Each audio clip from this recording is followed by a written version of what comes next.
स्वागत है दोस्तों जेएस नोवेल वर्ल्ड में। जहां हर कहानी में छुपा एक रोमांच, हंसी के ठहाके और थोड़ी सी ट्रिल।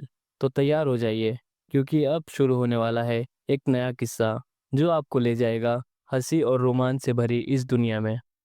ये भाला प्रहार आकाश में एक गरजते फीनिक्स की पुकार जैसा था, जिसमें दैवीय अग्नि का चकाचौंध कर देने वाला सार भरा था, अपरिहार्य, पूरी तरह से जकड़ा हुआ। गिरिराज का पहले पीछे हटना वरुण को सुरक्षा घेरे से दूर खींचने के लिए था। उसका इरादा था कि वरुण के शरीर को भेद कर उनकी दिव्य आत्मा को नष्ट कर दे और उन्हें वीर के सामने फेंक दे, ताकि वह अपने पिता की क्रूर मृत्यु को निराशा में देखे। जैसे ही दैवीय भाला नीचे आया, अचानक एक चकाचौंध कर देने वाली दैवीय शक्ति फूट पड़ी और एक भयंकर आग की तरह तलवार क्रोध से ऊपर की ओर टकराए। मेरे लिए चूर चूर हो जा। एक ही वार ने भाले की चमक को तोड़ दिया और उसी समय अचानक फूटी दैवीय शक्ति और अदम्य गति ने यहां तक कि गिरिराज को भी एक पल के लिए रुकने पर मजबूर कर दिया। कमजोरी के इस क्षण में वरुण की आंखों से बिजली कौंधी। उन्होंने स्वर्ग की ओर गर्जना की और अपनी दैवीय तलवार से क्रूरता से वार किया। गिरिराज के शरीर को दो हिस्सों में काट डाला। सुनहरा रक्त कठोरता से बह निकला, जैसे चिंगारियां उड़ रही हों, जबकि गिरिराज बुरी तरह चीखा, जल्दी से पीछे हट गया और डर से ऊपर देखा। उसने वरुण को देखा, दैवीय तलवार पकड़े हुए उसकी ओर बढ़ते हुए। उनका तेज सीधा आकाश में उड़ रहा था, ऊपर एक जलते हुए सूर्य की तरह, आग से जलते हुए एक क्रोधित सच्चे देवता की तरह। क्या ये चतुर्थ स्तंभ लोक है? गिरिराज की पुतलियां सिकुड़ गईं, उसका दिल सदमे में था। वरुण वास्तव में अपनी उपस्थिति छिपा रहे थे, त्रय अमर लोक से होने का ढोंग कर रहे थे। और अब जो लोक प्रकट हुआ था वह स्पष्ट रूप से आत्मिक पथ लोक था। ली परिवार का ये सच्चा शूरवीर चतुर्थ स्तंभ लोक का शक्तिशाली योद्धा कब बन गया था। अपने 9 कदमों से स्वर्ग को चुनौती देता हूं, मर जा। इस क्षण में वरुण ने अपना असली रूप छिपाया नहीं। उनके काले बाल जंग की तरह उड़ रहे थे। उनका चतुर्थ स्तंभ लोक का तेज पूरी तरह से प्रदर्शित था। यह उनके साधना में हुई सफलता के कारण था कि उन्होंने सुरक्षा घेरे से बाहर कदम रखने और दानवराज के साथ युद्ध करने का साहस किया। युवराज सूर्यकांत के अलावा वह एक दुर्लभ प्रतिभाशाली थे। 23 वर्ष की आयु में त्रय अमर लोक में कदम रखा था। ऐसी साधना की दर दुनिया को हिला देने के लिए काफी थी, फिर भी उन्होंने इसे छिपा कर रखा। उत्तर यवन में 1 दशक से अधिक समय तक युद्ध करने के बाद वह त्रय अमर शिखर पर जल्दी चढ़ गए थे। पहले से ही आत्मिक पथ लोक की दहलीज को छू रहे थे। शक्तिनगर में वीर के साथ युद्ध के तुरंत बाद उन्होंने चतुर्थ स्तंभ लोक में कदम रखा और अपना आत्मिक पथ पाया। सर्व विषयक नियम, यह उनका मार्ग, उनका हृदय था। धम्म धम्म धम्म, उनके द्वारा बनाए गए मार्शल आर्ट चरम अर्थ के साथ गरजते हुए उन्होंने एक के बाद एक कई कदम उठाए। सुरक्षा रेखा के बाहर के स्वर्ग और पृथ्वी उनके हर कदम के साथ कांपते हुए लग रहे थे। उनका तेज बढ़ रहा था, उनकी दैवीय शक्ति की अग्नि की चमक तेज हो रही थी। 6 कदम के साथ उनकी उपस्थिति एक अवतरित हो रहे देवता के समान थी। एक तलवार के साथ गर्जना कर रहे थे जिसने स्वर्ग और पृथ्वी को विभाजित कर दिया था। ब्रह्मांड फटने वाला लगा। सभी चीजें अपने नियमों का पालन करती हैं। उन्होंने स्वर्ग और पृथ्वी के नियमों का पालन किया, व्यवस्था को बहाल करते हुए दुनिया से सभी अराजकता को साफ करने के लिए दृढ़ थे। प्रहार, तलवार की चमक आंखें चौंधियाने वाली थी, एक उज्ज्वल सूर्य की तरह, दैवीय प्रकाश और उग्रता से भरे आकाश को उठाती हुई। आधे शरीर वाला गिरिराज आतंक में था। वरुण केवल आत्मिक पथ लोक में थे, फिर भी जो गति उन्होंने जारी की उसने उसके दिल को शक्तिहीनता की जबरदस्त भावना से कांपा दिया। देवद्वार दर्रा के बाहर उसने जो अपमान सहा था वह फिर से उसके सामने आता हुआ लगा। उसकी आंखें खून से लाल हो गईं। सारग्नि और दैवीय बिजली उगलते हुए उसने गर्जना की और अपना असली रूप प्रकट करने के लिए मुड़ गया। लेकिन एक आधे शरीर वाले फीनिक्स के रूप में उसका असली रूप कुछ सूना था। दूसरा आधा दैवीय अग्नि सम्लन से बना था। जैसे ही उसने गर्जना की उसने सच्ची फीनिक्स सारग्नि उगल दी। आसपास का तापमान फिर से नाटकीय रूप से बढ़ गया। जमीन चटक गई, लावा में बदलने के कगार पर थी। स्वर्ग और पृथ्वी के बीच की हवा भाप बन गई और मुड़ गई। सदियों पहले वह केवल उड़कर एक शहर से गुजरा था और सभी को राख में बदल दिया था। अब पूरी ताकत से सच्ची फीनिक्स सार अग्नि के साथ फटने से केवल अवशिष्ट गर्मी भी अविनाशी लोक के मांस को विभाजित करने के लिए काफी थी। धमाका, फिर भी बढ़ती लपटें कट गईं क्योंकि वरुण आग से बाहर कदम रखे, 7वां कदम उठाते हुए, जबकि उनकी शक्ति एक बार फिर उमड़ पड़ी। भाग्य विपरीत लोक, मुझे तुम्हारा जीवन काटने दो। वरुण की आंखें बिजली की तरह ठंडी थीं। उनकी तलवार का क्रोध नीचे बरस रहा था। सैकड़ों से हजारों वार आग के समुद्र को काट रहे थे, सीधे गिरिराज के असली रूप पर निशाना साध रहे थे। गिरिराज स्तब्ध और गुस्से में था। इस क्षण में उसके पास जीवन का कोई दूसरा मौका नहीं था। अगर वह मर गया तो हजारों वर्षों की साधना राख में बदल जाएगी। उसका दिल शर्म और अनिच्छा से जल गया। वह पहले उस युवक को हरा नहीं पाया था और अब वरुण का सामना करते हुए वह अभी भी इतना शर्मिंदा था। फीनिक्स आत्मा संघनन रक्त, उसने गर्जना की। अपनी नसों में सच्चे फीनिक्स दैवीय रक्त के निशान को जला दिया। दरअसल वह जन्म से फीनिक्स कुल का नहीं था, बल्कि अग्निकांत गौरय कुल का था। फिर भी एक सच्ची फीनिक्स पूर्वज आत्मा उसकी रक्त रेखा में जागृत हो गई थी, जो उसे अनजाने में साधना के मार्ग पर मार्गदर्शित कर रही थी।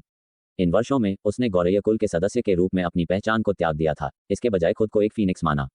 उसने लगातार फीनिक्स कुल की उपस्थिति बनाए रखी, अपने अंदर की गौरय वंशावली को घृणा की। वह पहले ही खुद को एक सच्चा फीनिक्स मानता था, अब कगार पर धकेल दिया गया। उसके दिल में गर्वित फीनिक्स रक्त की थोड़ी सी झलक ने आखिरकार फीनिक्स कुल के सच्चे भावुक रक्त को भड़काया। साहपूर्वक आगे बढ़ने का फैसला किया, अपने सच्चे रक्त को जला दिया।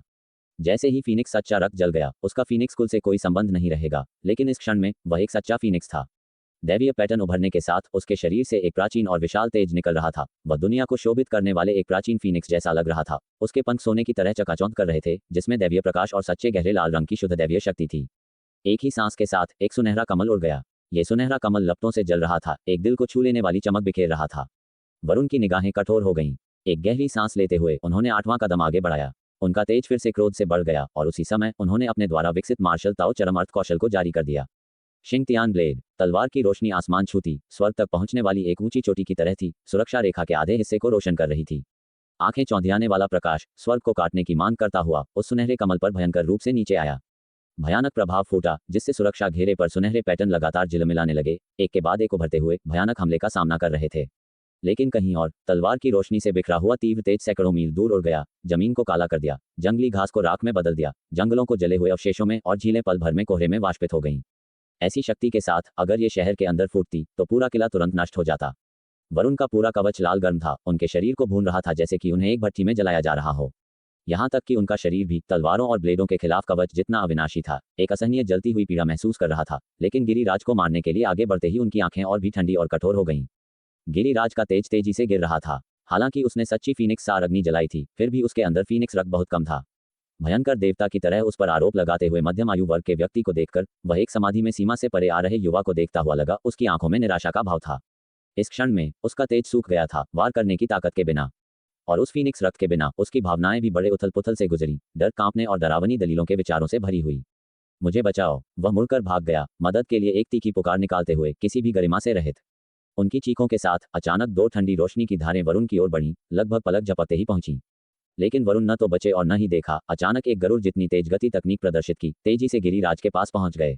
मर जा। वरुण ने हमले को नजरअंदाज कर दिया, अपनी तलवार को क्रोध में नीचे झटका। एक विस्फोट के साथ तलवार पर दैवीय शक्ति ने क्षेत्र को ढक दिया, सीधे गिरिराज का सिर काट दिया।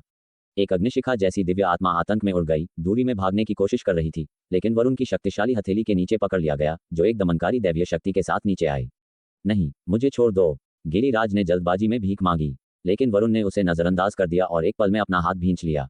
दिव्य आत्मा बुरी तरह चीखी और फिर अचानक रुक गई। भाग्य विपरीत लोक का एक दानवराज इस प्रकार नष्ट हो गया। वरुण ने महसूस किया था जब प्रतिद्वंद्वी ने फीनिक्स रक्त जलाया था कि भाग्य विपरीत लोक के इस दानवराज को अब अपने भाग्य को चुनौती देने का कोई मौका नहीं लग रहा था, अन्यथा वह इस हद तक नहीं लड़ता।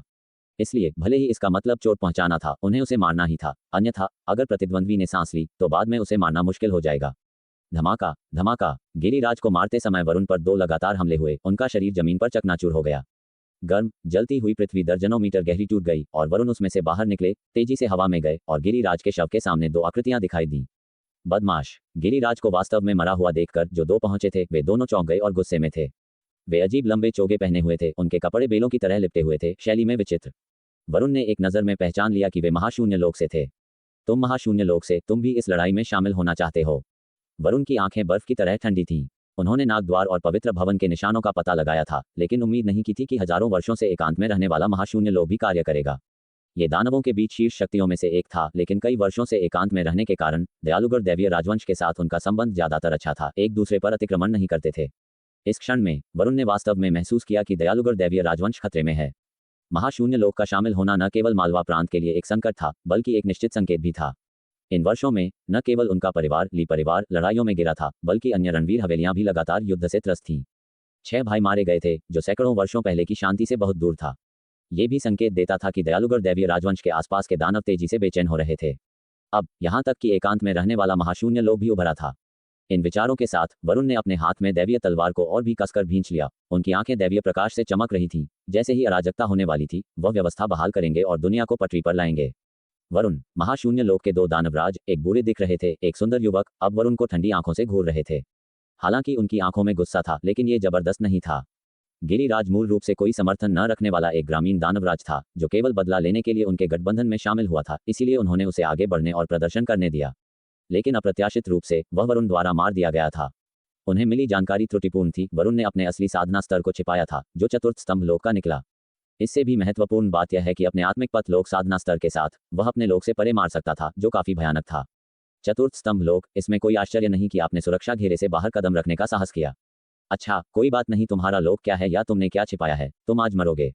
महाशून्य लोक के दोनों की आंखें ठंडी चमक उठी। तुरंत हमला नहीं किया, बल्कि अचानक ध्वनि संचारित की, गठबंधन के अन्य दानवराजों को आने के लिए बुलाया।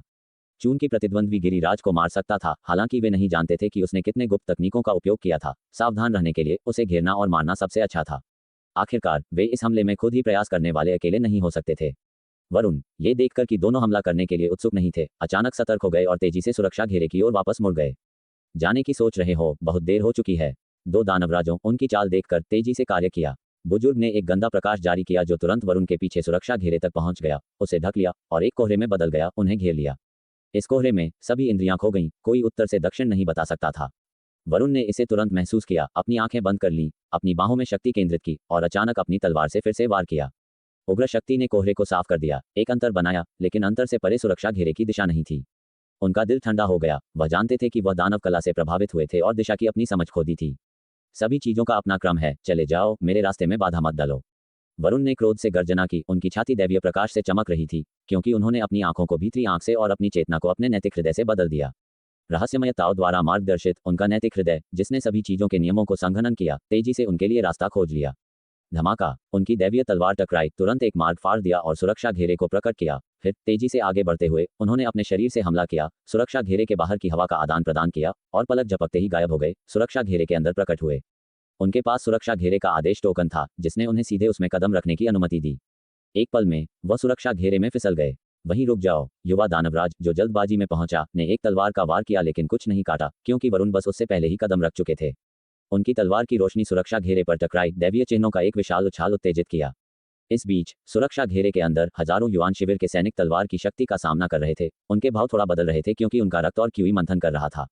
सेनापति यू शैन तेजी से दौड़कर आया। वरुण के शरीर से निकल रहे भयानक तेज को देखकर वह लंबे समय से जानता था कि वरुण ने चतुर्थ स्तंभ लोक में प्रवेश कर लिया था। वह आश्चर्यचकित नहीं था, लेकिन तुरंत कहा, दानवों के बड़े झुंड हमारी सुरक्षा के किनारे पर हमला कर रहे हैं। दानवराजों के नेतृत्व में हर जगह हमला कर रहे हैं। सुरक्षा घेरा अब और देर तक नहीं रुक सकता। कितने? वरुण का भाव थोड़ा बदल गया और बोलते हुए उन्होंने अपनी स्थिति को समायोजित करने के लिए संघर्ष किया, जितना संभव हो सके अपनी ताकत को वापस पाने पर ध्यान केंद्रित किया। वह जानते थे कि एक भयंकर लड़ाई होने वाली थी। उन्हें आराम करने और ठीक होने का हर मौका पकड़ना होगा। 3 यू शैन ने तेजी से जवाब दिया, एक नागद्वार से है, दूसरा पवित्र भवन से और एक महाशून्य लोक से, यहाँ 2 के साथ। उसने सुरक्षा घेरे के बाहर देखा। चकाचौंध कर देने वाला सुनहरा सुरक्षा घेरा तेज चमक रहा था। सुरक्षा घेरे के बाहर एक पतली झिल्ली जैसी परत से अलग था, जहां महाशून्य लोक से बुजुर्ग व्यक्ति और युवा दानवराज दोनों क्रोध से सुरक्षा घेरे पर हमला कर रहे थे, जिससे लहरें फैल रही थीं। इसके अलावा उनके पिछले सुदृढ़ीकरण के लिए बुलावा ने काले चोगे पहने हुए 2 और दानवराजों को बुलाया था, जो अब छिपाने का कोई प्रयास नहीं कर रहे थे, अपने चोगे को फाड़ रहे थे। सोने की रोशनी से चमकते हुए कवच का खुलासा हुआ, जिसकी सतह पर मोटे पैटर्न उकेरे गए थे, स्पष्ट रूप से दानवों द्वारा तैयार किया गया एक खजाना। मानव जाति के कवच की तुलना में यह उतना उत्तम या जटिल प्रतीत नहीं होता था। वरुण, बाहर आओ, वहां छिपकर, क्या तुम्हें लगता है कि तुम बच सकते हो? एक बार जब मैं इस सुरक्षा घेरे को तोड़ दूंगा तो तुम पहले होगे जिसे मैं मारूंगा। दानवराज गुस्से में सुरक्षा घेरे पर हमला करते हुए वरुण पर जोरदार शाप चिल्ला रहे थे। गिरिराज को ठीक उनके सामने मार देने के बाद, हालांकि गिरिराज के भाग्य के लिए अचिंतित थे, उनकी अपनी गरिमा का अपमान हुआ था। वरुण का भाव गंभीर था, कुछ भद्दा। उन्होंने मालवा प्रांत में एक विनाश की आशंका जताई थी, लेकिन उम्मीद नहीं थी कि नागद्वार इतने सारे दानवराज भेजेगा और महाशून्य लोग भी शामिल होगा। दानवराजों की संख्या उनकी उम्मीदों से कुछ अधिक थी। ये लोग उत्तर यवन के साथ धीरे धीरे थकान की तरह मालवा प्रांत को धीरे धीरे थकाने की योजना नहीं बना रहे थे। उन्होंने एक त्वरित हमला करने का इरादा किया था। जल्दी करो, सेना गठन बनाओ और पूरी ताकत से सुरक्षा घेरे की रक्षा करो। सुरक्षा घेरे के दानव आत्माओं को सक्रिय करो। वरुण ने तेजी से अपने आदेश दिए। आदेश के बाद आदेश मशाल की आग के साथ पूरी सुरक्षा रेखा में फैल गया। काली पत्थर की महान दीवार की सुरक्षा रेखा के अंदरूनी हिस्से पर अनगिनत तीर दानवों के झुंड में उड़ गए। ढेर सारे दानव विनाशक ताबीज और पत्थर गुलेल से पीछे हो गए, सुरक्षा घेरे को पार करते हुए झुंड में तेजी से गिरते हुए और अनगिनत दानवों को हताहत कर रहे थे। हालांकि ये दानव टिड्डियों और चींटियों की तरह थे, मोटे और अनगिनत, जिसका कोई अंत नहीं था। बस साफ किए गए छेद तुरंत फिर से भर दिए गए। पृथ्वी अंधेरे से ढकी हुई थी और आकाश टिड्डी जैसे उड़ान से भरा हुआ था। सब कुछ ढक रहा था जैसे एक विशाल दानवीय क्यूई ने आकाश में इस सीमा रक्षा पर एक काला बादल बनाया हो। यहाँ दिन का उजाला अस्पष्ट था, केवल एक मंदपश्च दीप्ति छोड़कर, साथ ही सुरक्षा घेरे के बाहर दानवों की बहरा कर देने वाली गरजने वाली गर्जना और चीखों के साथ तीखी चीखें झकझोर रही थीं। यहाँ तक कि लड़ाई से कठोर दिग्गजों ने भी अपने दिल को डर से धड़कते हुए महसूस किया। अगर सेना गठन की सुरक्षा और मनोबल का बढ़ावा नहीं होता तो कई लोग इस शानदार दानव प्रदर्शन से डरकर कठोर हो जाते। भव्य सेना इस रक्षा में स्थापित अब पूरी तरह से लगी हुई थी, दीवारों पर स्थिति ले रही थी, तेजी से घूम रही थी, क्योंकि तीरंदाजों ने एक के बाद एक तीरों की बौछार की। उनके लंबे धनुष अति प्रयोग से धुएं के बिंदु के करीब थे। मशाल के आदेशों की आवाजों के बीच सुरक्षा घेरा सक्रिय हो गया और युवान शिविर के सैनिक भारी कवच पहने हुए बिखर गए, पूरी सुरक्षा रेखा को ढक दिया। युआन शिविर के सैनिकों की संख्या विशाल थी, मूल रूप से विभिन्न कवचों में छिपे हुए थे, मिल रहे थे। त्रिकालिज्ञ भवन ने उनमें से केवल 50,000 को एकत्रित होते हुए पता लगाया, लेकिन वास्तविकता में वरुण ने गुप्त रूप से 2 लाख इकट्ठा किए थे। अब इन छिपे हुए युआन शिविर के सैनिकों ने ली परिवार का सबसे मजबूत सैन्य कवच पहना था, जिसमें कवच के एक पूरे सेट का खर्च अत्यधिक महान था। 2 लाख युआन शिविर के सैनिकों की एक सेना आसानी से त्रय अमर लोक को पार करने के लिए पर्याप्त थी। अजेय ली परिवार के युआन शिविर में अपनी पंक्तियों में कुल 10 लाख थे। उत्तर यवन में एक दशक से अधिक समय तक असंख्य हताहतों के साथ लड़ने के बाद केवल 7 लाख से अधिक बचे थे। वर्तमान में वरुण ने 2 लाख को बुलाया था, जिसे पूर्ण तैयारी माना जाता था। शेष 5 लाख तैनात थे, 3 लाख उत्तर यवन में और 2 लाख शक्तिनगर में साल भर। सेनापति वरुण ने 2 लाख की सेना में से 40,000 अतिरिक्त सैनिक बुलाए, उन्हें पहले से जुटाए गए 10,000 में जोड़ा, ताकि व्यूह को निरंतर ऊर्जा मिलती रहे। इसके साथ ही जैसे ही व्यूह के भीतर के दानवों की आत्माएं सक्रिय हुई, एक गर्जना गूंज उठी। वह दानवी आत्मा जो पहले वरुण के साथ विलीन हुई थी, अब व्यूह में लौट चुकी थी। ऊर्जा से भरकर वह 4 अन्य अक्षय क्षेत्र के महादानवों के साथ फिर से आगे बढ़ी। वे दानवों की आती लहर में सीधे त्रय अमर लोक से आए दानवों की ओर लपके। व्यूह की ऊर्जा से वे अपनी चरम अवस्था में थे, निर्भीकता और प्रचंडता से प्रहार कर रहे थे। जल्द ही त्रय अमर लोक के कई महादानव गंभीर रूप से घायल होकर दानवी लहर के पीछे अस्थायी रूप से हटने को मजबूर हुए। उन्होंने अपनी सेनाओं को, जो स्वर्गिक मानव लोक के महादानवों के नेतृत्व में थी, आगे बढ़ने दिया। ये दानव लगातार दबाव बनाते रहे। 5 दानवी आत्माओं के बर्बर आक्रमण के तहत अनगिनत मौतें और चोटें सहते रहे। त्रय अमर लोक के और महादानवों ने व्यूह बनाकर अकेली दानवी आत्माओं का शिकार करना शुरू कर दिया। इन 5 अक्षय क्षेत्र की आत्माओं से परे व्यूह के भीतर एक दानवराज की आत्मा भी थी। अब दहाड़ते हुए उसने रक्षा पंक्ति से और दूर तैनात एक दानवराज को निशाना बनाया। ये दानवराज वास्तव में नाग स्वामी था, जो नाग संप्रदाय द्वारा भेजे गए अग्रदूत के रूप में आगे बढ़ा था। पीठ पर इनाम लिए यह उसके लिए नाग संप्रदाय के लिए खड़े होने का क्षण था। वह व्यूह को नष्ट करने और उसकी ऊर्जा को खत्म करने के उद्देश्य से लगातार हमला कर रहा था। जानता था कि एक बार ऊर्जा समाप्त हो गई तो व्यूह स्वाभाविक रूप से ढह जाएगा। उसी क्षण जैसे ही दानवराज की आत्मा ने उसे घेर लिया, नाग स्वामी ने अपना असली रूप प्रकट किया, एक गूंजती अजगर की दहाड़ छोड़ी और युद्ध में कूद पड़ा। समूची विशाल पूर्वी रक्षा पंक्ति पूर्ण युद्ध में उतर चुकी थी। दानवों की एक अपार लहर, अनगिनत हिंसक पशु और असंख्य सीमावर्ती योद्धा हताश होकर लड़ रहे थे, मरते दम तक लड़ने का संकल्प लिए हुए। अनगिनत तीर दानवों की ढकती लहर पर वर्षा की तरह गिरे, जबकि आकाश और पृथ्वी के बीच ड्रैगन और फीनिक्स की गूंज थी। ऊपर एक अग्निकांड भड़क रहा था, एक महाकाव्य मिथक की तरह। सैन्य खुफिया जानकारी की रिपोर्ट करते हुए संकेत आग आकाश में छोड़े गए। सेनापति वरुण हवा में मंडरा रहे थे। उनका चेहरा गहरा और तीव्र था, व्यूह की निगरानी कर रहे थे और पूरी स्थिति को नियंत्रित कर रहे थे। उन्होंने लगातार आदेश जारी किए, सैनिकों की चालें चलीं और प्रमुख बिंदुओं को मजबूत करने के लिए सेनापतियों को तैनात किया। उत्तर यवन में वर्षों के अभियान के बाद युद्ध रणनीतियों और व्यूह की संरचना पर उनका अध्ययन और समझ असाधारण थी। इस समय वरुण दल के सैनिकों का उपयोग व्यूह की ऊर्जा को भरने के लिए करते हुए, वह कभी कभी घिरी हुई दानवी आत्माओं को वापस बुलाते, उन्हें निकालने के लिए व्यूह की शक्ति का लाभ उठाते और फिर उन्हें युद्ध के मैदान के दूसरे हिस्से में चार्ज करने के लिए भेजते। अप्रत्याशित रूप से चलते रक्षा पंक्ति के पास के दानव अचानक गरजती हुई आत्माओं से अभिभूत हो गए। उन्हें भारी क्षति और मृत्यु का सामना करना पड़ा। एक महज षटकला तारा व्यूह सोचता है कि हमें रोक सकता है। वरुण, देखते हैं तुम कब तक टिकते हो। व्यूह के बाहर वरुण के सामने एक महाशून्य क्षेत्र के बुजुर्ग दानवराज और एक युवा दानवराज के साथ साथ नाग संप्रदाय के 2 दानवराज भी थे, कुल 4 दानवराज। और रक्षा पंक्ति के दोनों सिरों पर 2 और थे, कुल 6 दानवराज प्रकट हुए थे। टक्कर धमाका। चारों दानवराजों ने अपने चेहरे पर हत्या के इरादे के साथ एक साथ हमला किया। भयानक प्रहारों की बारिश हुई जिसने व्यूह को हिला दिया और दिव्य प्रकाश आकाश में बिखर गया। व्यूह पर सुनहरी रोशनी कांप उठी, दिव्य प्रतीक एक क्षणभंगुर छवि की तरह तेजी से चमके, उनके हमलों को अवशोषित और प्रतिरोध करते हुए। व्यूह के भीतर चारों दानवराजों के हर वार से वरुण दल के 50,000 सैनिक कांप उठे, उनके चेहरे खून से लाल हो गए। उनके पूरे शरीर इंद्रधनुषी चमक में लिपटे हुए थे। उनकी प्राण शक्ति पूरी तरह से व्यूह द्वारा अवशोषित हो गई, दानवराजों के हमलों का विरोध करने की शक्ति में बदल गई। षटकला तारा व्यूह उनकी शक्ति को एक उत्प्रेरक में बदल सकता था। सितारों और नक्षत्रों की स्वर्गीय शक्तियों का दोहन करके उसे व्यूह की शक्तिशाली शक्ति में बदल सकता था। अन्यथा केवल 50,000 लोगों की शक्ति पर निर्भर करते हुए व्यूह एक अगरबत्ती जलने के समय तक भी नहीं टिक पाता। हमें एक बिंदु पर ध्यान केंद्रित करना होगा, महाशून्य क्षेत्र के बुजुर्ग दानवराज ने कहा। उनकी भुजाएं सूख गईं और उनकी गाल की हड्डियों से नई कलियां फूटी। वह एक 10,000 वर्ष पुराना बेल दानव था। उनके आदेश पर अन्य 3 दानवराज तुरंत एकत्र हो गए और उन्होंने उसी स्थान की ओर अपने हमले शुरू कर दिए जो उन्होंने इंगित किया था।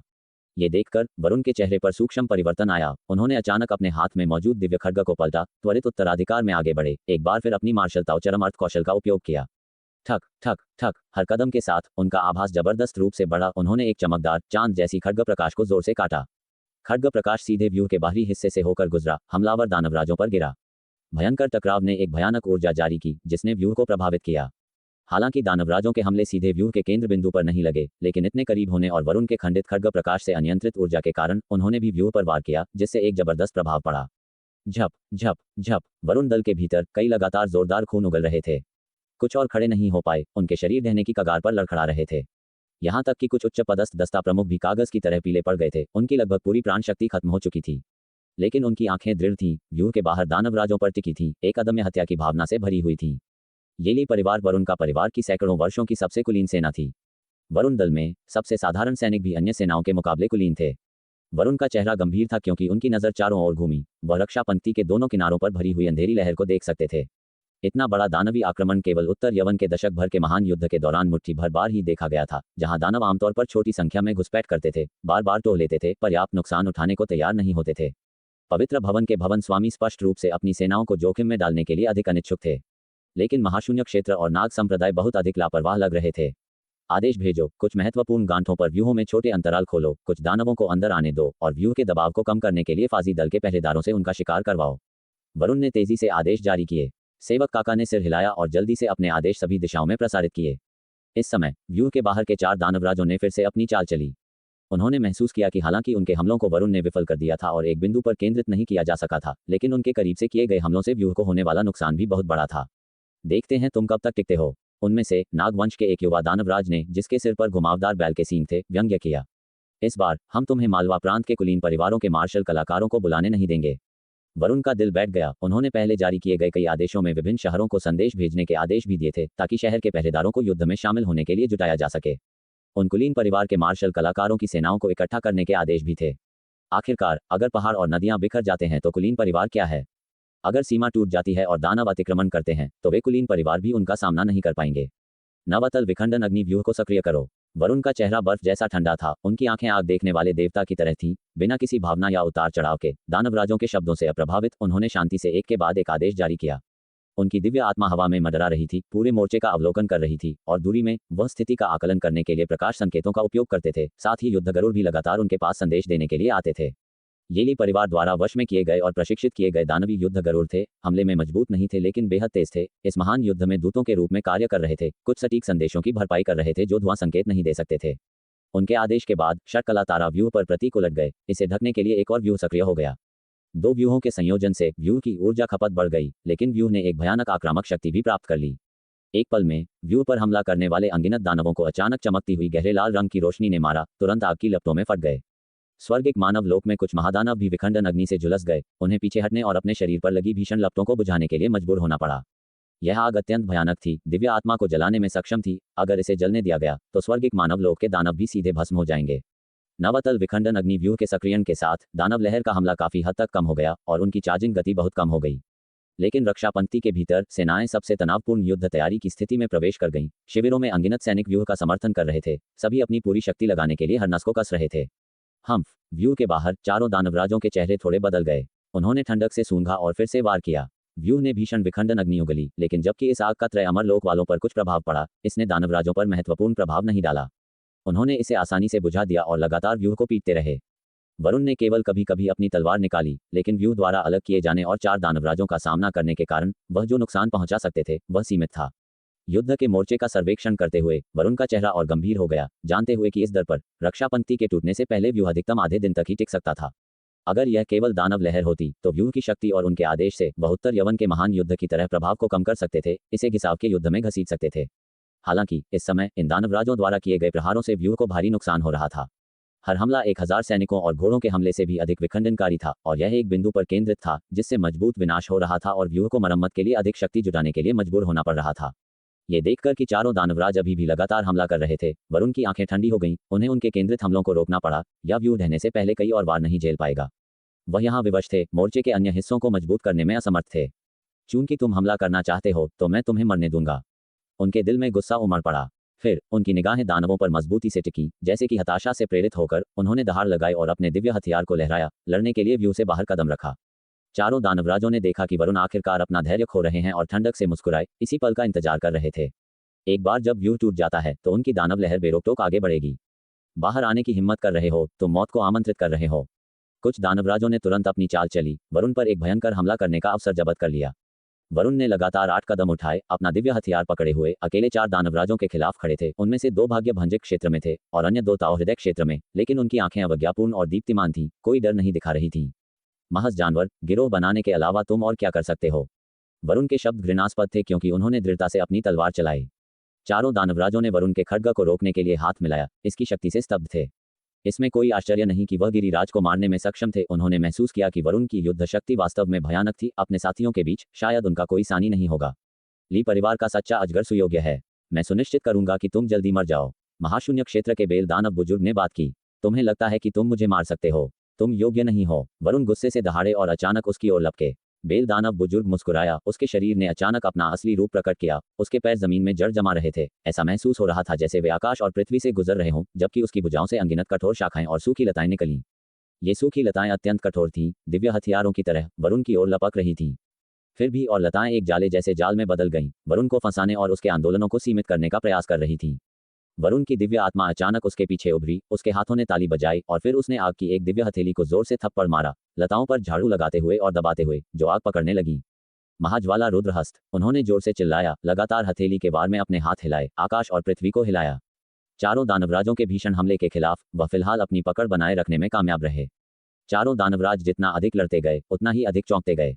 उन्होंने सुना था कि वरुण ने उत्तर यवन के महान युद्ध के दौरान त्रय अमरलोक के 10 से अधिक महादानवों का अकेले सामना किया था और उनमें से आधे को काट डाला था। अफवाहें, ऐसा लगता था, सच थी। अब चतुर्स्तंभ क्षेत्र में कदम रखते हुए, हालांकि यह ताओहृदय क्षेत्र का पहला कदम है, प्रतिद्वंद्वी के पास पहले से ही ताओहृदय क्षेत्र का अजय आभास है। यहाँ तक कि वे दोनों भाग्य भंजक क्षेत्र के दानवराज भी वरुण की शक्ति से अस्थायी रूप से दबा दिए गए थे। लेकिन वे देख सकते थे कि प्रतिद्वंद्वी ने अक्षय शक्ति को उजागर किया था, ऊर्जा का एक अंतहीन प्रवाह जिसे लंबे समय तक बनाए नहीं रखा जा सकता था। इतनी जल्दी अक्षय शक्ति का उपयोग करते हुए प्रतिद्वंद्वी शायद व्यूह की सुरक्षा पर भरोसा कर रहा था, इसे जल्दी इस्तेमाल करने और ठीक होने के लिए जल्दी आराम करने के लिए। उसे मार डालो, उसे व्यूह में वापस न जाने दो। दानव कला के बूढ़े व्यक्ति ने दहाड़ लगाई। उसने एक धुंध जैसी दानव कला सांस ली, वरुण को घेर लिया। अपने शुरुआती संकल्प के बावजूद वह जो भी प्रभाव पैदा कर सकता था, वह प्रयास के लायक था। अन्य दो दानवराज हालांकि व्यूह की ओर बढ़ गए, वरुण की वापसी को बंद कर दिया। इस समय वरुण अपनी मान से निकले एक शेर की तरह थे, जोर से दहाड़ रहे थे। उनकी क्रूरता रोकी नहीं जा सकती थी, लेकिन एक बार जब उनकी अक्षय शक्ति कम हो गई, तो यह उनकी मृत्यु का समय होगा। भाग्य भंजक क्षेत्र में लॉन्गमेन के एक अन्य बुजुर्ग ने भी इस समय अपनी वास्तविक शक्ति का विस्फोट किया। अपने सिर पर बैल के सींगों की तरह घुमावदार छोटे सींगों के साथ अपना असली रूप प्रकट किया, जो जैसे ही उनका असली रूप प्रकट हुआ, बहुत बड़े और अधिक मुड़े हुए नुकीले सींगों में बदल गए, एक भयंकर और द्वेषपूर्ण आभा बिखेरते हुए। वह एक सच्चा अजगर नहीं था, लेकिन उसका आकार अजगर जैसा था, सिवाय इसके कि उसकी पीठ पर एक अत्यंत लंबी पंख जैसी रीढ़ थी। दहाड़, उसने एक दहाड़ लगाई और ग्रे धुंध के माध्यम से वरुण की ओर भागा। उस पर एक परजीवी बीज टिका हुआ था, जिसे दानव कला के बुजुर्ग ने दिया था, जिससे वह ग्रे धुंध भरी दानव कला के भीतर स्पष्ट रूप से देख सकता था और अप्रभावित रह सकता था। धुंध के बीच में वरुण एक बिना सिर की मक्खी की तरह सभी दिशाओं में बेतहाशा वार कर रहे थे, अपनी दिशा की भावना खो रहे थे। हालांकि जैसे ही अजगर के आकार के दानवराज ने अपनी चाल चली, वरुण को अचानक कुछ एहसास हुआ और उन्होंने व्यूह की ओर एक खड्ग प्रकाश को जोर से काटा। फिर वह धुंध भरी दानव कला को तोड़कर व्यूह की ओर भाग निकले। भागने की सोचना भी मत। इंतजार कर रहे दो दानवराजों ने जल्दी से अपनी चाल चली। युवा दानवराज जो पहले अपना वार चूक गया था, जिसने वरुण को भागने दिया था, उसने अपना मौका देखा और अपनी पूरी ताकत से हमला किया, जोर से दहाड़ लगाई। लेकिन वरुण ने हमले से परहेज नहीं किया, सीधे उससे टकरा गए और फिर बेरहमी से उसे व्यूह में पटक दिया।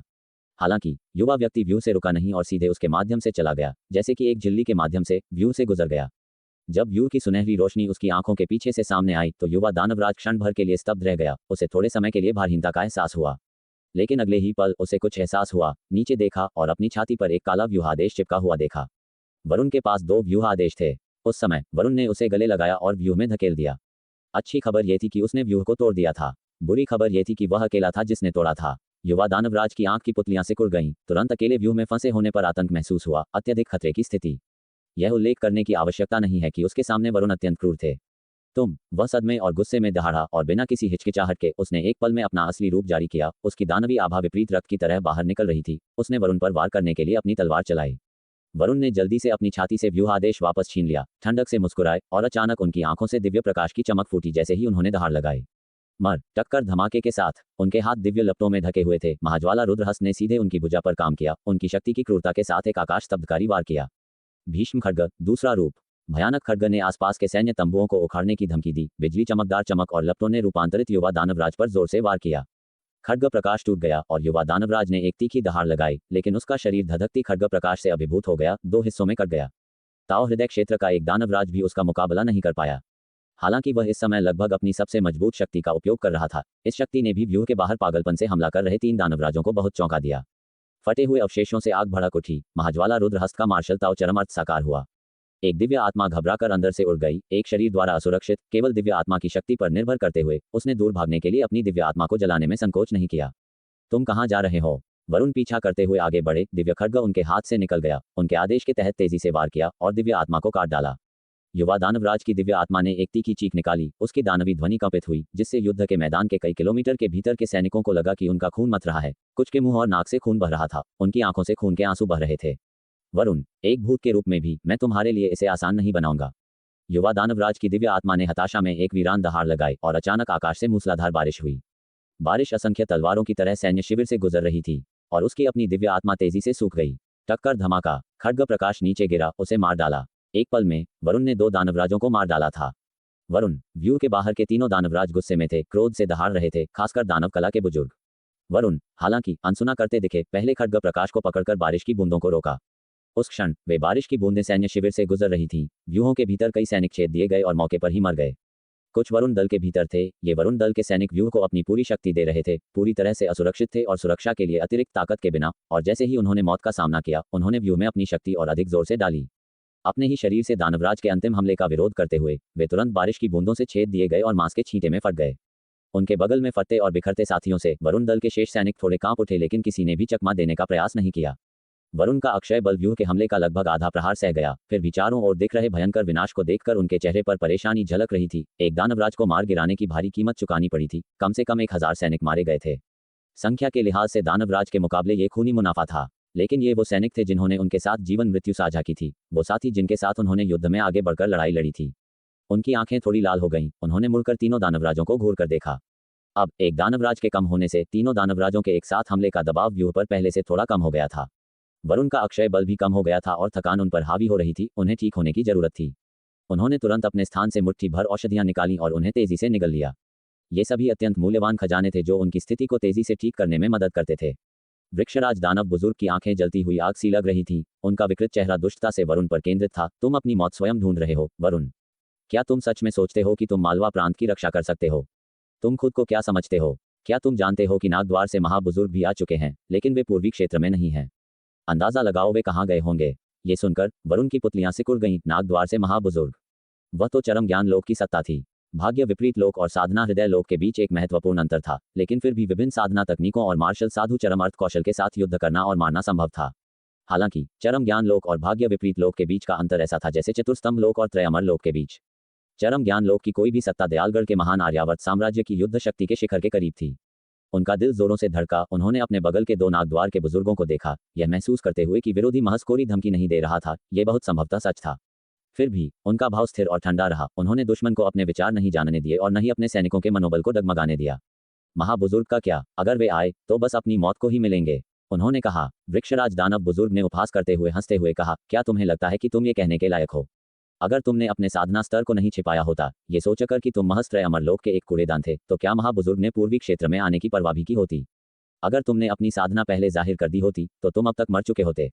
इस व्यू के साथ तुम नागद्वार के महाबुजुर्ग के कितने हमलों का सामना कर सकते हो। लेकिन चिंता मत करो, महाबुजुर्ग कहीं और भोजन तलाशने गए हैं। मैंने सुना है कि तुम्हारा बेटा दक्षिण में देवद्वार दर्रा में है। हाँ, बाद में नागद्वार के महाबुजुर्ग तुम्हें और तुम्हारे बेटे को अपने पेट में फिर से मिला देंगे। वह ठहाका मारकर हंस पड़ा। वरुण की पुतलियां सिकुड़ गईं और उनकी निगाहें और भी ठंडी हो गईं। मेरे विचारों को विचलित करने की कोशिश कर रहे हो? ली परिवार में कोई काय नहीं है। क्या तुम्हें लगता है कि यह कहने से मैं दक्षिण की ओर भागूंगा? तुम जाओ या न जाओ, परिणाम वही होगा। वृक्षराज दानव बुजुर्ग की आंखें क्रूर थीं। उन्होंने कहा, मैंने पहले गंभीर होने की योजना नहीं बनाई थी, ये सोचते हुए कि तुम महज कूड़ेदान हो, यह मानते हुए कि हम अकेले ही इस जगह को आसानी से साफ कर सकते हैं, लेकिन चूंकि तुम इतने असहयोगी हो तो तुम्हें खुद महाशून्य लोक की असली शक्ति का गवाह बनना होगा। जैसे ही उनके शब्द गिरे, उनके पीछे से आकृतियां तेजी से आकाश में गुजर गईं। वरुण ने अपनी निगाहें केंद्रित की और उनकी पुतलियां तेजी से फैल गईं। 1, 2, 3, 7 वे सभी दानवराज थे। कहा जाता था कि जब महाशून्य लोक दुनिया से एकांत में था तो 5 बुजुर्ग दानवराज थे। अब एक सहस्राब्दी से अदृश्य उनकी संख्या बढ़ गई थी। हालांकि दयालगढ़ का महान आर्यावर्त साम्राज्य हमेशा छाया प्रहरियों को महाशून्य लोक की हरकतों और खुफिया जानकारी की जांच के लिए भेजता था, वे केवल 7 के बारे में ही पता लगा पाए थे। इस वृक्षराज बुजुर्ग और जिस युवा दानवराज को उन्होंने अभी मारा था, उन्हें मिलाकर असली गिनती 9 थी। और अब वे सभी आ गए थे। लगता है दुनिया महाशून्य लोक की ख्याति को बहुत पहले ही भूल चुकी है। तेजी से नजदीक आ रहे 7 आंकड़ों में से हर एक अलग आभा बिखेर रहा था, कुछ अंधेरे, कुछ दहकते सूरज की तरह उज्ज्वल और कुछ मायावी छायाओं की तरह अथाह। इस समय उनमें से एक लंबी पोशाक में सजी, माथे पर गुलाबी फूल वाली एक कुलीन महिला ने उदासीनता से व्यूह की ओर देखा। उसकी निगाहें घूम गईं और उसने तुरंत वृक्षराज बुजुर्ग के बगल में एक आकृति की अनुपस्थिति को देखा। वह कुछ सूंघती हुई लगी। उसका भाव सूक्ष्म रूप से बदल गया जब उसने व्यूह के केंद्र की ओर देखा। तुरंत उसने युवा दानवराज के विशाल शव को देखा, जो अब अपने असली रूप में प्रकट हुआ था। यिनकुई, वह कुलीन महिला एक तीखी चीख के साथ फूट पड़ी। ये चीख एक दुर्भावनापूर्ण दहाड़ की तरह सभी दिशाओं में फैल गई। उसका मूल रूप से बर्फ सफेद नाजुक, राष्ट्र उलट देने वाला चेहरा अब क्रोध से विकृत हो गया था। तुमने मेरे बेटे को मारने की हिम्मत कैसे की? वह युवा दानवराज उसका बच्चा था। एक दानवराज दूसरे दानवराज को जन्म दे रहा था। इससे कोई अनुमान लगा सकता था कि कुलीन महिला जैसी दिखने वाली वह श्रीमती छाया कितनी भयंकर थी। एक दानवराज जिसने अनगिनत वर्षों तक साधना की थी।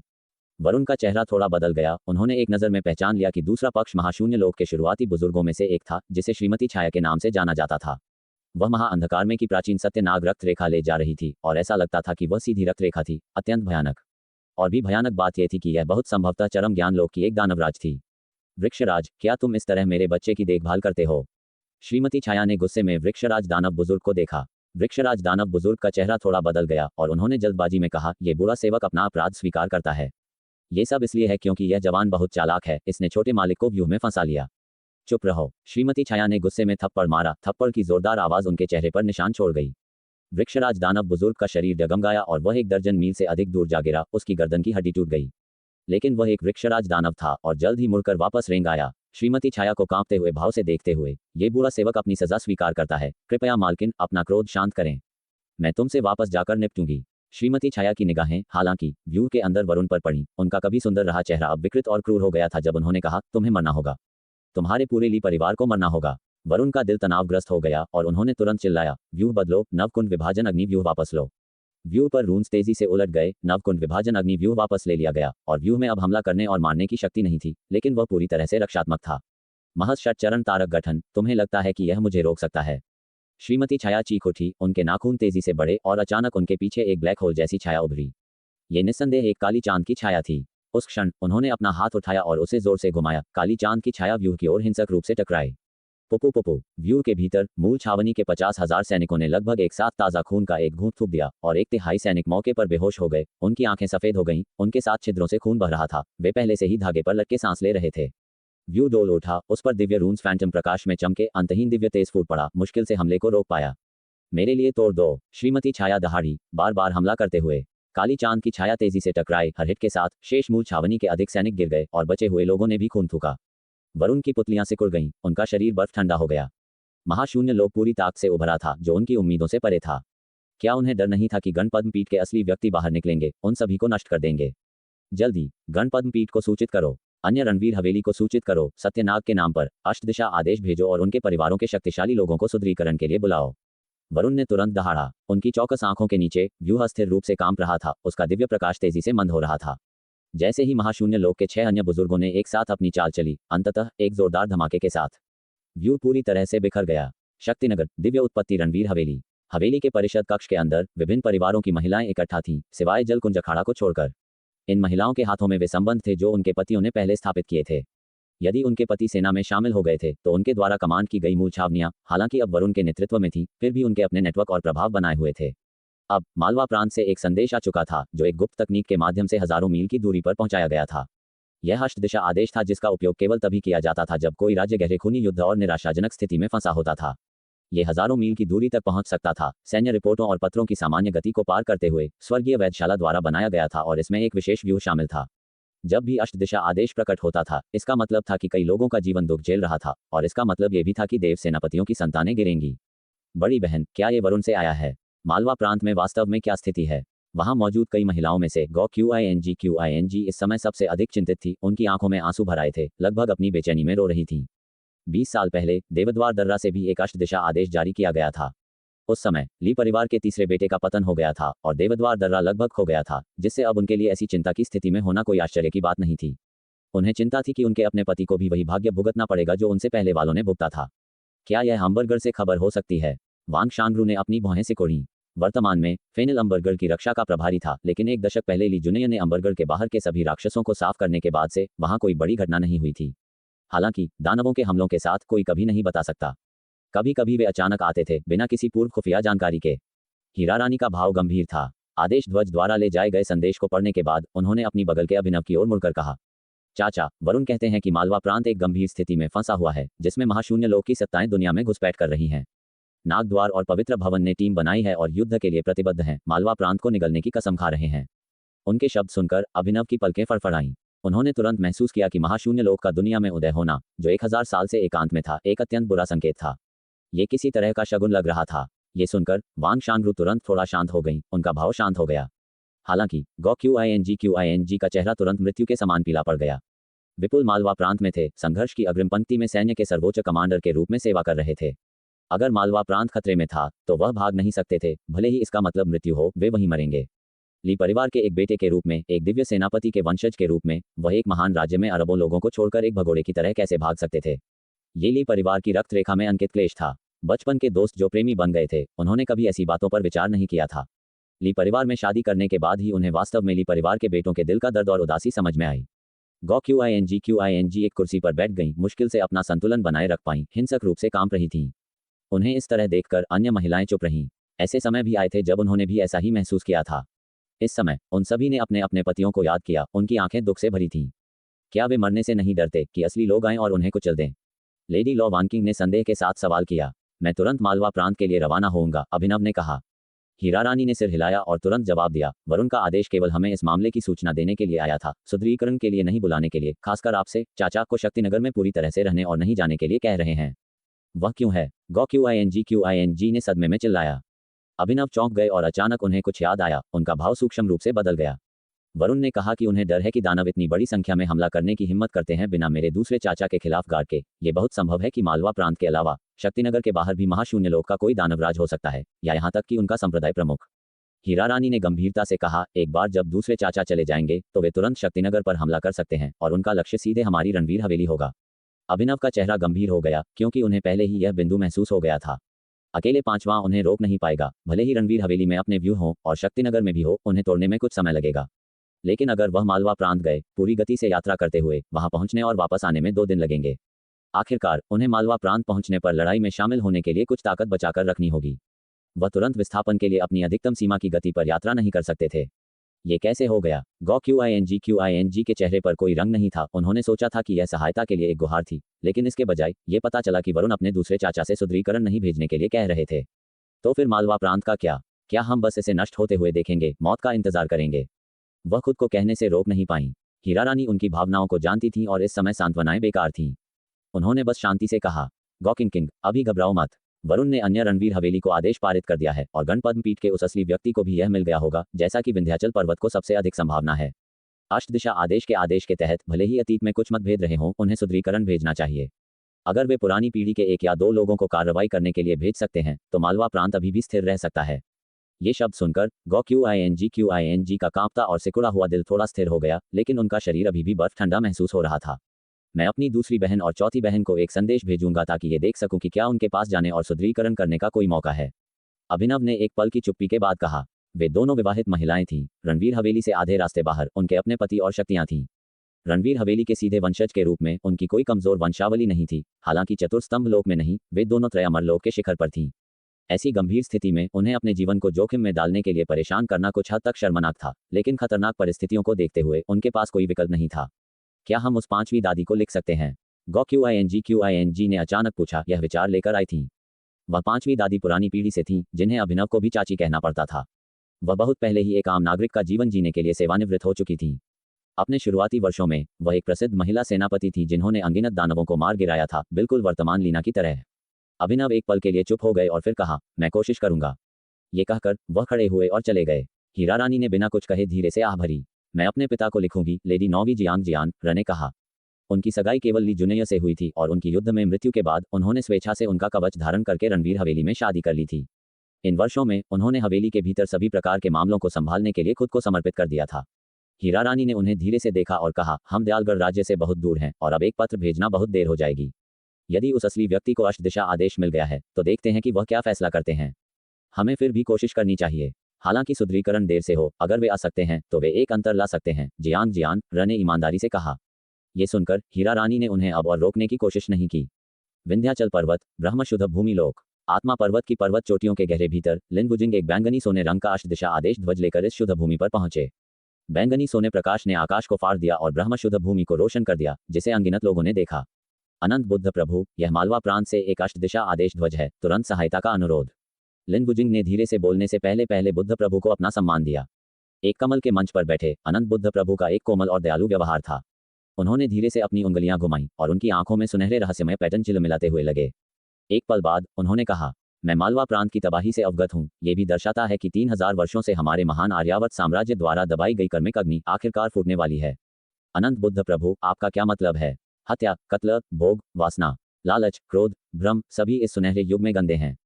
जैसे जैसे समय घूमता है, कर्म चक्र चलता है, इस तबाही से बचा नहीं जा सकता। अनंत बुद्ध प्रभु ने धीरे धीरे कहा, मालवा प्रांत के दानव संकट के पीछे एक बड़ी आपदा खड़ी है, किसी को जल्दबाजी में कार्य नहीं करना चाहिए। लिन वुजिंग का भाव थोड़ा बदल गया, उन्होंने कुछ महसूस किया। अनंत बुद्ध प्रभु कमल के मंच के बगल में बैठे एक अन्य बोधिसत्व की ओर मुड़े और धीरे से कहा, म्याओ शान, आदेश ध्वज लो और मालवा प्रांत में दानवों को शांत करने जाओ। हाँ, अनंत बुद्ध प्रभु, बोधिसत्व ने जवाब दिया। उनका व्यवहार शांत और निर्मल था जब उन्होंने अपना सिर झुकाया। याद रखना, एक बोधिसत्व दयालु होता है, दुनिया को बचाता है, दुख को नहीं। दुख का सागर असीम है, सब किसी के अपने पापों के कारण, केवल सच्चा बुद्ध ही किसी को पार करा सकता है। अनंत बुद्ध प्रभु ने धीरे से कहा। बोधिसत्व तुरंत उनका इरादा समझ गए और सिर हिलाया। दुनिया को बचाना अच्छाई फैलाना है, दुख को बचाना खुद दुख के सागर में कदम रखना है, नाव को धकेलना और सहायता करना है। बुद्ध के शब्द किसी को प्रतिबिंबित करना और समझना चाहिए। बैंगनी सोने प्रकाश मालवा प्रांत के ऊपर आकाश में तेजी से झलका, इतना तेज कि चतुर स्तंभ लोक में भी इसे रोकना मुश्किल था। यह अष्टदिशा आदेश ध्वज का प्रकाश था। जब तक आप बैंगनी सोने प्रकाश को अपने सिर के ऊपर चमकते हुए देखते, तब तक वास्तविक ध्वज हजारों मील दूर निकल चुका होता। इस समय मालवा प्रांत के पूर्वी भाग में श्रीमती छाया और कई दानवराजों की संयुक्त शक्ति के साथ वह केंद्रित शक्ति फूट पड़ी और अभेद्य व्यूह आखिरकार बिखर गया। जैसे ही व्यूह टूटा, मूल छावनी के 50,000 सैनिक बेहोश होकर गिर पड़े। कम साधना स्तर वाले कुछ सैनिक मौके पर ही मर गए, उनके सिर गुंजन कर रहे थे क्योंकि उनकी दिव्य आत्माएं उनके शरीरों से बाहर निकल गईं। वरुण की पुतलियां सिकुड़ गईं क्योंकि उन्होंने व्यूह के टूटे हुए सुनहरे प्रकाश को देखा, अनगिनत दिव्य पैटर्नों का पतन देखा, और उस क्षण क्षेत्र की पूरी पूर्वी रक्षा सचमुच हो गई थी। दानव ज्वार के अनगिनत दानवों ने टूटे हुए सुनहरे प्रकाश को देखा और खूनी, उत्साहित दहाड़ें निकाली, पागलपन में आगे बढ़ते हुए। रक्षा पंक्ति पर दबाव तेजी से बढ़ा। अनगिनत तीर और हमले समुद्र में पत्थरों की तरह दानव गिरोह में डूब गए, तुरंत निगल लिए गए। जैसे ही पूरी रक्षा पंक्ति ने जबरदस्त दबाव झेला, वरुण के सामने श्रीमती छाया और अन्य महाशून्य लोग दानवराजों सहित, साथ ही वृक्षराज दानव बुजुर्ग और उन 2 नागद्वार दानवराजों सहित कुल 10 दानवराजों की निगाहें एक समान वरुण पर टिकी थीं। वरुण, श्रीमती छाया की आंखें क्रूर और ठंडी थीं, उनका चेहरा फट गया था, उनके असली रूप का एक निशान उजागर हुआ। उनके गालों के किनारे के पास एक हरा भरा नेत्र खुल गया। मर जाओ। उन्होंने अचानक अपना हाथ उठाया और पंजे के आकार की हवा का एक झोंका सीटी बजाता हुआ गुजरा, हवा में सैकड़ों फीट बड़ा हो गया, जैसे कि पूरे शहर की दीवार को फाड़ने वाला हो। वरुण का रंग नाटकीय रूप से बदल गया। उन्होंने पहले जो औषधीय गोली ली थी, उसने पहले ही अपनी बहुत सारी शक्ति जारी कर दी थी। उन्होंने गुस्से में अपनी तलवार घुमाई, लेकिन ब्लेड का प्रकाश पंजे से ढंक गया। एक धमाके के साथ उन्हें हिंसक रूप से पीछे फेंक दिया गया, जमीन से टकराते हुए और एक गहरा गड्ढा बनाते हुए। हिंसक प्रभाव, यहाँ तक कि उनके कवच और उनके अविनाशी कोष शरीर द्वारा दृढ़, फिर भी उन्हें ताज़ा खून का एक बड़ा घूंट थूकने का कारण बना। सेनापति यू हुआन और सेवक काका अन्य उपसेनापतियों के साथ ये देखकर चिंतित होकर चिल्लाए, दौड़कर उनके पास आए।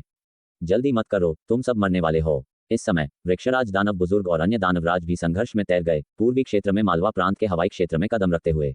यू हुआन ने ऊपर देखा, 10 दानवराज हवा में 10 भयंकर सूर्यों की तरह मंडरा रहे थे जो दुनिया को हिला रहे थे। इस क्षण कोई भी निराशा महसूस करने से खुद को नहीं रोक सका। लेकिन उन्होंने कई वर्षों तक वरुण का अनुसरण किया था, और हालांकि केवल स्वर्गिक मानव लोक में थे, वह भी एक युद्ध कठोर सैनिक थे। सेनापति, हम शायद इस स्थिति को संभाल नहीं सकते। यू हुआन खड़े हुए और दहाड़े, सेनापति, आपको पहले पीछे हटना होगा, हमें आपको कुछ समय खरीदने दें। जैसे ही उन्होंने बात की, वह अचानक हिंसक चीबल के साथ फूट पड़े, अपने शरीर की सभी प्रमुख नसों को तोड़ने की हद तक जाकर जंगली रूप से अपने चीबल को जारी कर दिया। उसी समय उनकी दिव्य आत्मा प्रज्वलित हुई और उनका पूरा अस्तित्व, जैसे दिव्य प्रकाश से फाड़ा गया हो, एक स्वर्ग भेदी आभा के साथ फूट पड़ा। वरुण, जो हमेशा स्थिर और शांत रहे थे, ने इस क्षण आखिरकार भाव का बदलाव दिखाया। सेनापति, यहाँ से निकल जाओ। नजदीक फाजी छावनी के कई भरोसेमंद सदस्य दौड़कर आए, वरुण के सामने एक व्यूह बनाते हुए। इस बीच यू हुआन पहले ही अपनी पूरी ताकत के साथ फूट पड़े थे, एक गर्वित सूर्य की तरह 10 दानवराजों की ओर चार्ज करते हुए, उन्हें रोकने का इरादा रखते हुए। महज चींटियां। वृक्षराज दानव बुजुर्ग ने महज उन्हें देखा और उपहास किया। अपने हाथ की एक झटके से उन्होंने सैकड़ों फीट मोटी एक बेल चाबुक बाहर निकाली। एक जोरदार आवाज के साथ दहाड़ने वाला और चार्ज करने वाला गर्वित सूर्य मौके पर बुझ गया। ये बिना किसी प्रयास के एक जुगनू को मारने जैसा था। महज एक जुगनू उज्ज्वल चांद के साथ कैसे प्रतिस्पर्धा कर सकता है? यू हुआन, वरुण ने देखा, उनकी आंखें लगभग फट गईं और उनकी दिव्य तलवार दहकती हुई दिव्य लपटों में फूट पड़ी। सेनापति सेवक काका भी उनके सामने खड़े थे, तुरंत कह रहे थे, हम यहाँ अब और नहीं रुक सकते, हमें मरना ठीक है लेकिन आप नहीं मर सकते। शांत रहो सेनापति, अन्य दो उप सेनापतियों ने भी जल्दी से आग्रह किया। उनके शब्दों के बीच वे भी आगे बढ़े, ये जानते हुए कि उनका साधना स्तर कमजोर था और वे हमले को मुश्किल से रोक सकते थे, लेकिन सैनिकों के रूप में वे कैसे पीछे हट सकते थे। इतनी मिट्टी के लायक भी नहीं और तुम रास्ते में खड़े होने की हिम्मत करते हो। मर जाओ। वृक्षराज दानव बुजुर्ग ने राह खोलने में पहल की, अपनी पिछली उपेक्षा के लिए क्षतिपूर्ति करने की कोशिश कर रहे थे। उन्होंने अचानक अपना हाथ उठाया और वार किया। उनकी हथेली ग्रैंड मास्टर मार्शल लोक के चरम अर्थ से भरी हुई सूखी लताओं से बना एक गहरा बैंगनी छाप बनाती हुई, एक दमनकारी शक्ति के साथ नीचे दबाती हुई। उनकी हथेली में शून्य फाड़ा हुआ लग रहा था और कई सैनिक जो दौड़कर आए थे उन्होंने बाघ की ताकत और बारनाग गठन बनाया, बाघों की दहाड़ और नागों की चीख के साथ फूट पड़े। एक शानदार सुनहरा प्रकाश बाहर निकला, छाप से टकराता हुआ। एक जोरदार धमाके के साथ हथेली की छाप के भीतर ब्लेड का तूफान बारनाग जैसे सुनहरे प्रकाश को टुकड़ों में फाड़ दिया, सीधे सिर के ऊपर दबाता हुआ। महज कुछ हजार सैनिकों ने एक सैन्य गठन बनाया जो एक दानवराज को नहीं रोक सका, जिसने उन्हें मौके पर एक खूनी दलदल में बदल दिया, उन्हें खून का एक पुल बना दिया। एक दानवराज की शक्ति भयानक और अजेय। वरुण पूरी तरह से कांप रहे थे, उनकी आंखें खून से सनी थीं, उनकी सांसें भारी थीं। युद्ध के मैदान पर वह हमेशा लोहे की तरह शांत रहे थे, पूरी सेना को कमांड करते थे, लेकिन इस क्षण वह अभिभूत महसूस करने से खुद को नहीं रोक सके। एक पागलपन भरी हत्या की मंशा लहरों की तरह उनके दिमाग पर हावी हो गई, लेकिन उन्होंने दिव्य ब्लेड को कसकर जकड़ लिया, अपने शरीर को रोकते हुए। उनका दूसरा आधा लंबे समय तक युद्ध के माध्यम से निखारा गया, उन्हें शांत तर्कसंगतता के साथ बता रहा था कि वे वास्तव में पूर्वी मोर्चे को संभाल नहीं सकते थे। अगर वे इसे संभाल नहीं सकते थे तो उनके पास पीछे हटने और रक्षा पंक्ति को सिकोड़ने के अलावा कोई विकल्प नहीं था। रक्षा पंक्ति को सिकोड़ना, फिर अपने पांचवें भाई पश्चिम यवन से विपुल के साथ हाथ मिलाना, पहले से स्थापित माध्यमिक रक्षा पंक्ति की रक्षा करना। उसी समय वे विभिन्न परिवारों से सुदृढ़ीकरण और मालवा प्रांत के सज्जनों के जमावड़े का इंतजार कर सकते थे। इन सज्जनों की शक्ति को कम मत आंकिए। अगर यह महज उनका एक छोटा सा हिस्सा होता तो वेली परिवार की लौह घुड़सवार सेना के सामने बहुत कुछ नहीं होते। लेकिन अगर मालवा प्रांत के सज्जनों की पूरी तरह से सैकड़ों शहरों की संख्या में एकजुट हो जाते तो यह वास्तव में एक बहुत ही भयानक शक्ति होगी। ये बल सामान्य रूप से भयानक नहीं था क्योंकि वे ढीली रेत की तरह थे, लेकिन अगर एकजुट हो गए तो वे एक महान सेना को हिलाने के लिए काफी मजबूत होंगे। उनके पीछे मालवा प्रांत के लाखों लोगों के बारे में सोचते हुए वरुण ने अपने दांत पीसे, उनकी आंखें क्रोध से जल रही थी क्योंकि उन्होंने 10 नजदीक आ रहे दानवराजों को देखा। एक दूसरे शब्द के बिना वह मुड़े और भाग गए। सैन्य कानून पहाड़ों की तरह अचल है, उन्होंने भी इसका पालन किया। हालांकि उनकी भावनाएं उन्हें उपद्रव करने के लिए प्रेरित करती थीं, उनके तर्क ने उन्हें वापस पकड़ लिया, उन्हें पीछे हटने और भागने का चयन करने के लिए प्रेरित किया। अन्यथा अगर मालवा प्रांत को आरक्षित छोड़ दिया गया तो यह और भी तेजी से गिर जाएगा। वरुण विदा। सेवक काका ने वरुण को मुड़कर भागते हुए देखा, उनके दिल में राहत की भावना थी क्योंकि उनके चेहरे पर एक संतुष्ट मुस्कान दिखाई दी।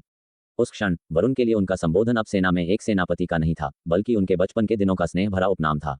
वरुण का पूरा अस्तित्व कांप उठा। उन्होंने सेवक काका को देखने के लिए अपना सिर घुमाया, उनकी आंखें आंसू से भरी थीं, झुलसा देने वाली गर्म। उन्होंने अपने भाइयों के अंतिम संस्कार देखे थे, उत्तर यवन में अनगिनत साथी सैनिकों के विरूपित शव देखे थे, और अब सेवक काका ली परिवार द्वारा उठाए गए और उनके साथ पाले गए अनाथ भी जाने वाले थे। वरुण, अपने बेटे युवा मालिक के साथ सुलह कर लो। वह वास्तव में कोई है जिस पर तुम गर्व कर सकते हो। सेवक काका ने धीरे से फुसफुसाया। चुप रहो। इससे पहले कि वह खत्म कर पाते, वृक्षराज दानव बुजुर्ग पहले ही आगे बढ़ चुका था, उसकी हथेली एक वार के साथ नीचे उतर रही थी। सेवक काका की दिव्य आत्मा उनके शरीर से बाहर निकली, तेजी से जलती हुई, दहाड़ती हुई, क्योंकि उसने आगे चार्ज किया। लेकिन नीचे उतरने वाली दानव की हथेली एक विशाल पर्वत की तरह लगातार नीचे दबाती रही, भावना से रहित और बिना बाधा के। एक जोरदार दुर्घटना के साथ सेवक काका का शरीर दलदल में टूट गया, उनकी दिव्य आत्मा और मांस नष्ट हो गया।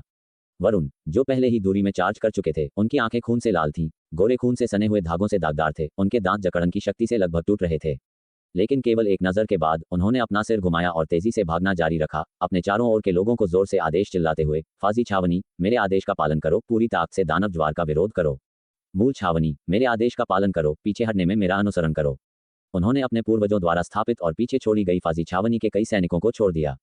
पीछे रहने का मतलब मरना था, पूरी तरह से नष्ट हो जाना। दानवराजों के नेतृत्व वाले दानव ज्वार के बीच कोई जीवित नहीं बचा। वरुण के आदेशों को सुनकर उस क्षण पूरा युद्ध का मैदान एक ज्वार की लहर की तरह प्रतिक्रियाओं के साथ फूट पड़ा। फाजी छावनी के सैनिक, उनकी निगाहें तलवारों की तरह तेज थीं, उनकी आंखों में और भी पागलपन भरी हत्या की मंशा उजागर हुई, निडर होकर दानव गिरोह की ओर चार्ज करते हुए। पीछे हटने का विरोध करने और कवर करने के लिए पीछे छोड़े गए लोगों के लिए कोई निराशा या क्रोध नहीं था, केवल सैन्य अनुशासन का लोहे का निष्पादन। प्रत्येक आदमी मौत के लिए इस्तीफा देने की तरह दानव ज्वार की ओर चार्ज किया, अपनी दिव्य आत्माओं को प्रज्वलित किया और उनके शरीरों की प्रमुख धमनियों को तोड़ा, सब अधिक दानवों को मारने के लिए। बारूद के ढेर उठे, पूरी सीमा रेखा को रौंद डाला गया, क्योंकि दानव गिरोह की अनगिनत लहरें एक बाढ़ की तरह बह गईं। सोचती हो कि तुम भाग सकती हो? श्रीमती छाया ने शुरू में ही वरुण पर अपनी नजरें जमा ली थी, उन्हें फिसलने नहीं दे रही थी। एक पल में वह टेलीपोर्टेशन की तरह चली गईं, हर कदम पर सैकड़ों मील की दूरी तय करते हुए, लगभग पलक झपकते ही वरुण को पकड़ लिया। वरुण दहाड़े क्योंकि वह मुड़े और गुस्से में अपनी ब्लेड से वार किया। दिव्य तलवार आग की तरह जल रही थी क्योंकि उन्होंने श्रीमती छाया की हथेली पर वार किया। हालांकि श्रीमती छाया के चेहरे पर हरी आंख अचानक चौड़ी हो गई। उसकी अजीब राक्षसी तकनीक ने वरुण के शरीर को अचानक हिला दिया, उनके वार को धीमा कर दिया। एक गर्जनापूर्ण प्रभाव के साथ उन्हें एक थप्पड़ से दूर फेंक दिया गया। थप्पड़ सीधे उनके कवच पर पड़ा, उस कीमती कवच पर सभी दिव्य प्रकाश को बुझा दिया। वरुण ने ताज़ा खून का एक घूंट थूकते हुए बाहर लुढ़क गए। उनका अविनाशी कोष शरीर त्रय अमरलोक में सर्वोच्च शासन करता था, लेकिन इस चरम ज्ञान लोक के व्यवसायी के सामने यह मुश्किल से उन्हें एक बार में मारे जाने से बचा पाया। जिस तरह तुमने मेरे बेटे को मारा, मैं तुम्हें 100,000 गुना चुकाने दूंगी। श्रीमती छाया की आंखें क्रूर और ठंडी थी क्योंकि उन्होंने लगातार वार किया। अंधेरे प्रकाश की लहरों के बाद लहरें सूरज और चांद को फाड़ती हुई लगी, दानव प्रकाश के तूफानों को घसीटती हुई बार बार वरुण से टकराती हुई। वरुण दहाड़े क्योंकि उन्होंने भीष्म खड्ग चलाया, उसके ब्लेड का प्रकाश स्वर्ग को छेदता हुआ।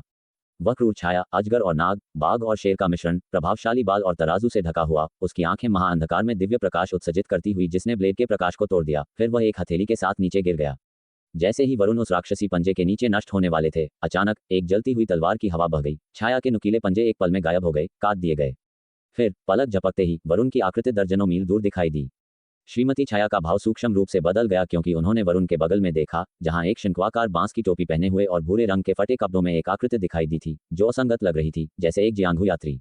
लेकिन वर्तमान में उस व्यक्ति ने अपने हाथ में एक तलवार पकड़ी थी और वह हाथ तलवार के साथ चांद की तरह चमक रहा था, मंत्रमुग्ध कर रहा था और दर्शकों को अपनी निगाहें हटाने से रोक रहा था। ऐसा लगा जैसे दूर देखने से उस तलवार से कट या छेद दिया जाएगा। श्रीमती छाया ने अपनी निगाहें तय की, उनकी पन्ना हरी पुतलियां संकरी हो गईं, फिर अचानक क्रोध में चौड़ी हो गईं। क्या तुम मरुभूमि के खड्ग साधु हो? श्रीमती छाया ने उस व्यक्ति की पहचान को पहचान लिया, उनके चेहरे पर क्रोध दिखाई दिया। दुनिया में 3 खड्ग साधु थे, एक दक्षिणी जियांगू में रहते थे, दूसरे उत्तरी महामरुभूमि में, सभी के लिए अज्ञात, और फिर भी एक और भी अधिक रहस्यमय, एक अजगर की तरह मायावी जो अपना सिर दिखाता है लेकिन अपनी पूंछ नहीं। कोई नहीं जानता कि वे कहाँ थे। और उनके सामने यह व्यक्ति उस तीव्र और चकाचौंध करने वाले खड्ग इरादे के साथ केवल मरुभूमि के खड्ग साधु हो सकता था। शंक्वाकार टोपी हटा दी गई जिससे एक दुबला गाल उजागर हुआ, उनकी दाढ़ी अनियंत्रित और बिखरी हुई लग रही थी।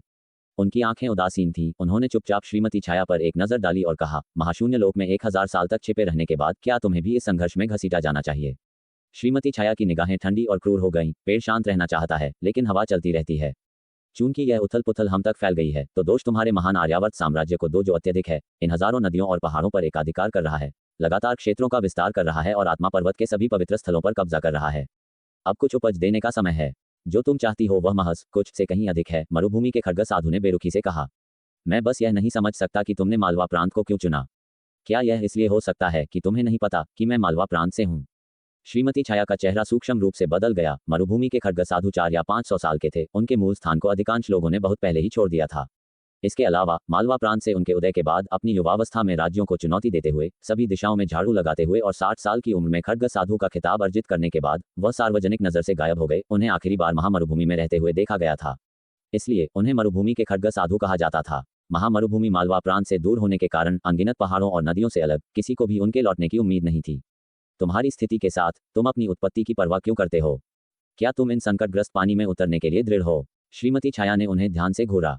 मरुभूमि के खड्ग साधु के होठों के कोने पर एक हल्की मुस्कान घूम गई। किसी की उपलब्धियां कितनी भी ऊंची क्यों न हो, हम यहीं बड़े हुए हैं और मुझे स्वाभाविक रूप से अपने गृहनगर की रक्षा करने की आवश्यकता है। मैं तुम्हें सलाह देता हूं कि तुम अपनी मर्जी से पीछे हट जाओ। मैंने बहुत अधिक जीवन ले लिए हैं और हत्या से थक चुका हूं। तो देखते हैं कि क्या तुम आज इस लीचाप की रक्षा कर सकते हो। श्रीमती छाया की आंखें अचानक बर्फ ठंडी हो गईं और उन्होंने बिना किसी चेतावनी के वार किया। मरुभूमि के खड्ग साधु ने अपने बगल के वरुण से कहा, सेनापति वरुण, तुम्हें पहले चले जाना चाहिए। मैं उन्हें यहाँ रोके रखूंगा। मालवा प्रांत को अभी भी तुम्हारी जरूरत है। वरुण ने अपनी इंद्रियों को वापस पा लिया था, एक गहरी सांस ली और कहा, धन्यवाद। आगे की हलचल के बिना वह तेजी से मुड़े और बिना किसी हिचकिचाहट के चले गए। उसे रोको, श्रीमती छाया ने गुस्से में दहाड़ लगाई। उनके पीछे दानवराजों ने जल्दी से पीछा किया। नागद्वार के 2 दानवराजवी परिवार की सेना में घुस गए। वरुण का पीछा महाशून्य लोक को छोड़कर एक झटके के साथ मरुभूमि के खड्ग साधु के सामने जमीन में एक रेखा गूंज उठी, क्योंकि उनकी तलवार का प्रकाश अचानक मुड़ गया। देखते हैं कौन इस रेखा को पार करने की हिम्मत करता है। अभिमानी मत हो, श्रीमती छाया ने अचानक हमला किया, अपनी अद्वितीय तकनीक को उजागर किया और साथ ही एक विशाल शेर सांप जैसी छाया के रूप में अपना असली रूप प्रकट किया। उनके माथे पर एक चांदी का वर्धमान चांद दिखाई दिया, ताइन युयंग रक्त रेखा का एक प्रतीक। उन्होंने अपनी अद्वितीय तकनीक को उजागर किया। एक काला पूर्णिमा संघनित हुआ, मरुभूमि के खड्ग साधु को नीचे गिराने का लक्ष्य रखते हुए।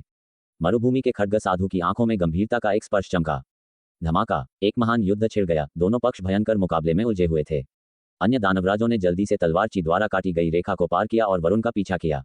मरुभूमि के खड्ग साधु की आंखें एक ठंडे प्रकाश के साथ झिलमिलाहट की तलवारची की एक लहर उत्सर्जित करते हुए जिसने पहले दानवराज को वापस धकेल दिया, जिसने कदम रखा खुद अद्वितीय तकनीक लोक में, अब श्रीमती छाया और 7 अन्य दानवराजों का सामना करते हुए बिना किसी डर के अकेले खड़े होने और वरुण के पीछे हटने को कवर करने के लिए तैयार। ठीक। तो दोस्तों, ये था आज का सफ़र जेएस नोवेल वर्ल्ड के साथ, जहाँ हर कहानी में होता है ट्विस्ट और थोड़ी सी मस्ती। अगर आपको मज़ा आया हो तो लाइक, शेयर और सब्सक्राइब करना ना भूलें। मिलते हैं अगले एपिसोड में। तब तक बने रहिए जेएस नोवेल वर्ल्ड के अद्भुत दुनिया के